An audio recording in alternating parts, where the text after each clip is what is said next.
Après presque 20 ans passés en France, il y a une expression à laquelle je ne me suis toujours pas habituée.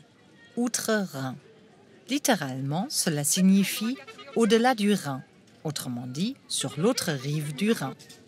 Les Français utilisent souvent Outre-Rhin comme synonyme de l'Allemagne ou de l'adjectif allemand. Outre-Rhin, on boit plus de bière qu'en France, ou nos voisins d'Outre-Rhin gèrent mieux la crise. Et c'est bien là mon problème. Ma ville natale, Bingen, si on la considère depuis la France, se trouve à gauche du Rhin, c'est-à-dire du côté français. Et pourtant, je suis allemande. Alors d'où vient cette confusion? L'expression est un vestige de la Franzosenzeit, la période française. On appelle ainsi l'époque suivant la Révolution française, quand la France occupait une grande partie de l'Allemagne. En voici l'histoire.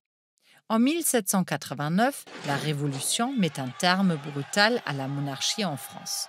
Le Saint-Empire romain germanique, souvenez-vous que l'Allemagne, au sens de pays unifié, date seulement de la fin du XIXe siècle et qu'avant cela, elle se compose d'États indépendants. Le Saint-Empire romain germanique, donc, veut à tout prix éviter que la Révolution s'étende à son territoire.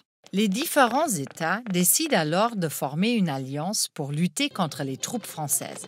Mais la France enchaîne les victoires et, en 1794, elle occupe la rive gauche du Rhin, devenant ainsi la première puissance européenne.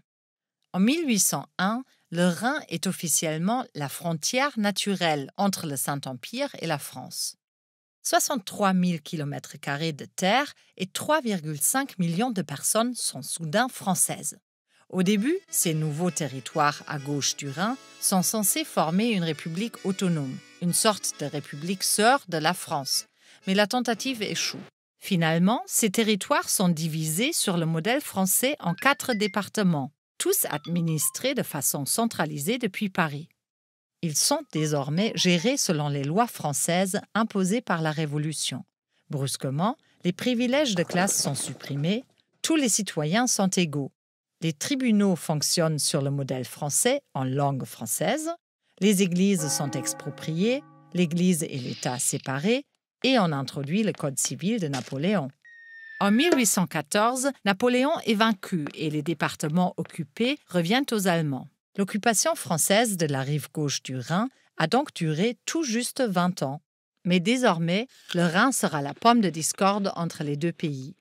Les ressentiments nationaux sont ravivés en 1840 quand la France revendique à nouveau le Rhin comme frontière est, puis exacerbés avec la guerre franco-prussienne de 1870-71 et bien sûr avec les 2 guerres mondiales. Aujourd'hui, comme vous le savez tous, les relations entre la France et l'Allemagne sont un peu plus apaisées. Les deux pays s'affichent volontiers comme les meilleurs alliés du monde. Il est d'autant plus étonnant que les Français continuent de parler d'outre-Rhin pour désigner l'Allemagne. Car c'est seulement au sud, en Alsace, que le Rhin marque bel et bien la frontière entre la France et l'Allemagne, sur tout juste 182 km. Là-bas, mais uniquement là-bas, chers Français, cela a donc un sens de parler d'outre-Rhin.